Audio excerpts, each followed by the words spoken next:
is our final day of the 21st National Computer Freedom and Privacy. We're going to begin with a presentation by Dr. Alessandro Acquisti, who rocketed into fame after publishing a research report on Social Security numbers and social networking, that even with the last 4 digits of Social Security number being made, or not even being made available, if you have the birthday and the region or the address of the individual, to figure out what their Social Security number was. Because you can get the first part of it and the last 4 digits will be easily guessable. Dr. Acquisti has been a wonderful leader and thinker on the issues of privacy and the economy and social networking. I'd like to invite him to take the stage now to begin our day with the presentation.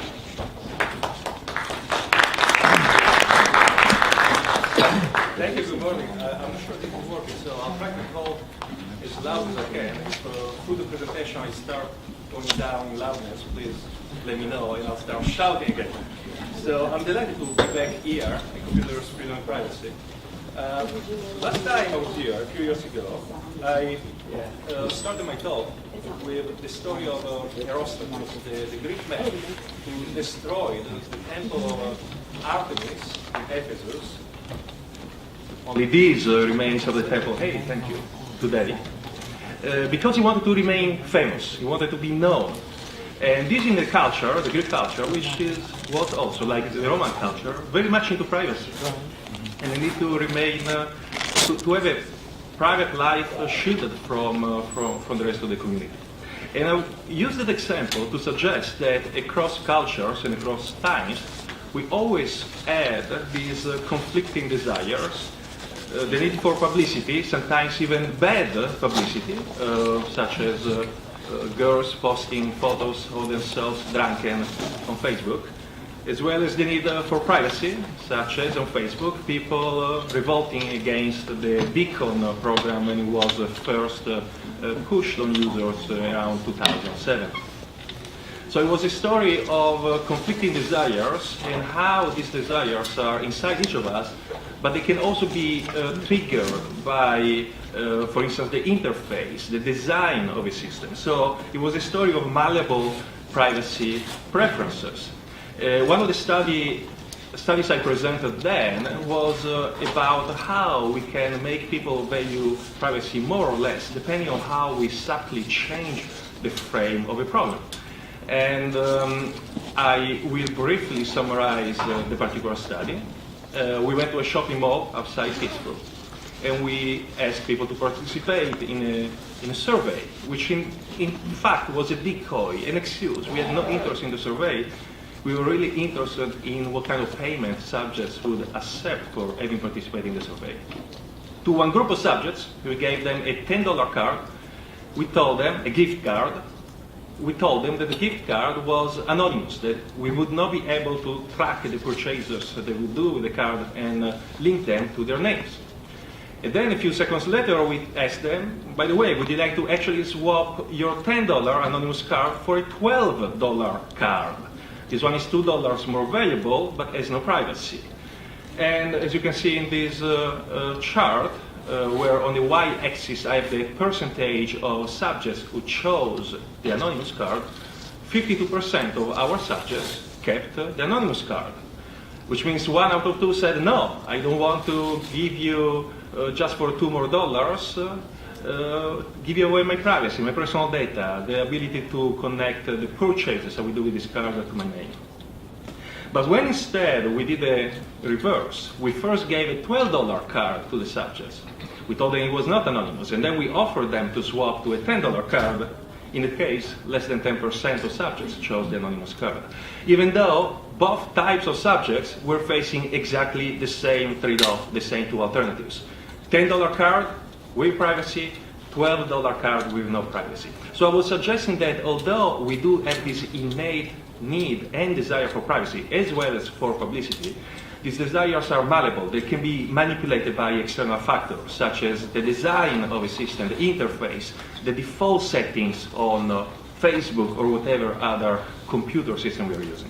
So what I'm going to do today is in a way to extend these initial studies and present some mostly unpublished research that we kept doing in this area. I will try to focus on the issue of control in privacy. Then I will say something on the impact of your personal information on others. And then I will try to conclude with some very preliminary results from a study which I believe talks about the future of our personal information. And all of these in less than 15 minutes. So let me start with control. Or in fact, as I would call it, the illusion of control in privacy. And what I'm referring to is to a vast scholarship literature in the privacy domain which links privacy to control. Control of personal information is seen sometimes almost as synonymous of privacy, the very definition of privacy, in the sense that the more control you have, the more privacy you're going to have. Even the authors who don't link so strongly the two concepts would usually agree that more control does not imply less privacy. But we were wondering, in fact, whether more control can lead, paradoxically, to less privacy, in the sense that more control creates, in fact, more disclosure of more sensitive information to more strangers through a process of overconfidence. And what do I mean by this? Well, we did numerous studies, experiments. When I talk about studies and experiments, I'm talking about randomized experiments. So we have subjects who participate in a study. They usually do not know that it's about privacy. We usually use some mild form of deception. We randomly assign to different experimental conditions, which mean that the different subjects don't see what the other subjects are seeing. They believe that what they see is all there is about in the study, but in fact there is more. There are things that we modify, we control and change across the conditions in order to manipulate what is of interest to us. And in this particular case, what was of interest to us was to make our subjects feel more or less in control of the publication of their answers to a survey including sensitive questions. So we had a study on ethical behavior. Our subjects believed that they were going to answer sensitive and non-sensitive questions about their behavior. In one condition, what I would call the implicit control condition, the subjects were told that you don't need to answer these questions, but if you do, you're granting us permission to publish your answers. And you may not be able to read from the last rows the questions we were asking, but some were pretty mild, such as, have you ever lied about your age? And some were pretty sensitive, such as, have you ever used drugs? In another condition, and here I'm just presenting the summary, short version of the full study, which contained many more conditions and other studies confirming the same results, we gave something more. We added a little box up there which said publication permission. So we had subjects, unlike in the previous condition, to check the box if they wanted to give us permission to publish their answer. So in the previous condition, by answering, they were giving us permission. Here, we made that option explicit in order to make subjects feel more in control, to be the ones deciding really to give us the power to publish. Now, default settings bias would suggest that people will not bother checking the box because it's a cognitive cost, small, but still you need the time to go there and click the box. In fact, we predicted the opposite. We predicted that by giving subjects this power, at least ostensibly so, we would not only cause them to click on the box, but to be more likely to answer the questions. And this is exactly what happened. In this chart, I have on the y-axis the percentage of subjects who answer these questions in each of the two conditions. The blue is the implicit control, the first one I showed. The red is the explicit control, the second one I showed. And split the questions in sensitive and non-sensitive. And of course, on average, the non-sensitive questions were the ones most likely to be answered by the subjects. That's obvious, that's normal, right? But as you can notice, there was a dramatic increase in the propensity to answer the questions and to allow them to publish when we added the little box, when we made subjects feel more in control. We have confirmed the same results across several experiments. The more you make people feel in control, the more they're going to reveal more sensitive information to more strangers, even though the control may simply be fictitious, fictional. And lest you believe that this is only theoretical, this is only up in the lab, let me give you an example of something very much related that we are discovering in Facebook data. We've been monitoring Facebook disclosure since 2005. We have been gathering data about how much people in the CMU Facebook network were revealing to unconnected profiles on the same network as well as to connected profiles in the network. What we discover, and this is again is unpublished work I'm doing with Ralph Gross and Fred Stutzman, is that over time, from 2005 to 2010, the average Facebook CMU Facebook member has revealed his or her personal information to fewer and fewer other members of the CMU network. Here, for instance, I have the birth date. And you can see that around 2005, more than 80% of CMU profiles were revealing openly their date of birth to anybody else on CMU network. In 2010, this percentage has gone down less than 20%. Okay, so good. People are becoming more careful. They are revealing less. They are using their privacy settings and preferences properly in order to protect their data. It's good, right? Only that this is half of the story, and that's why I call it a slide of privacy. The second picture I'm going to show, I will only, and I apologize in advance, I will only have to give you the general grasp of it, because there is so much going on in the next picture that I couldn't explain everything. But the bottom line is that what I'm showing is, in reality, how much more information from 2004, 2005 to 2010, the average CMU Facebook profile has been revealing to whom? To Facebook itself, as well as advertiser and third-party application. So you have these kind of dichotomies, these two trends.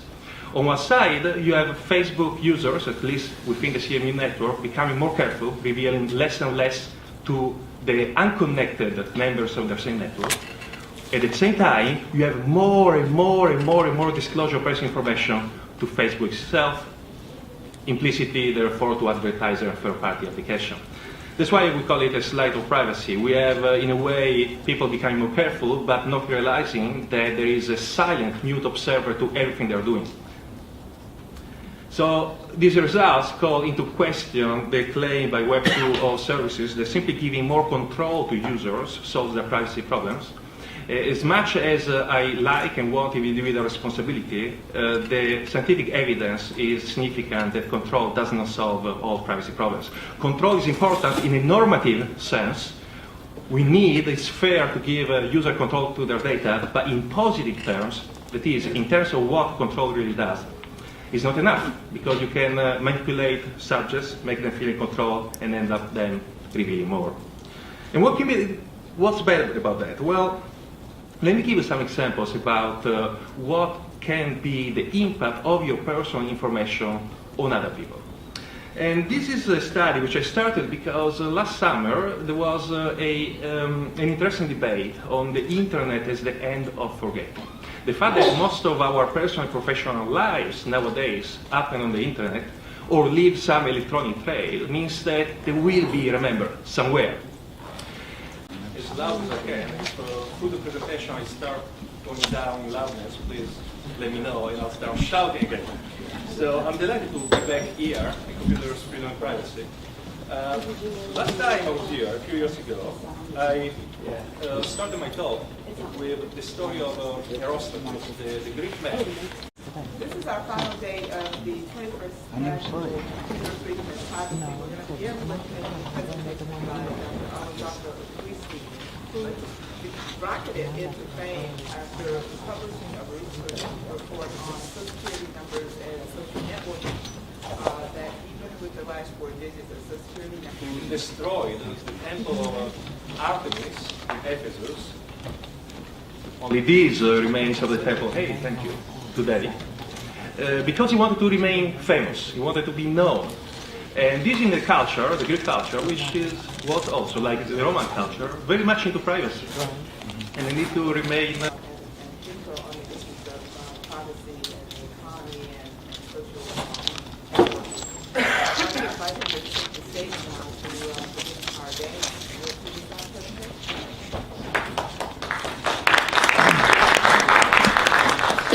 Thank you, good morning. I'm not sure this is working, so I'll try to hold the region or the address of the individual, you could figure out what their social security number was. Because you could get the first part of it and the last 4 digits would be easily guessable. Dr. Acquisti has been a wonderful leader.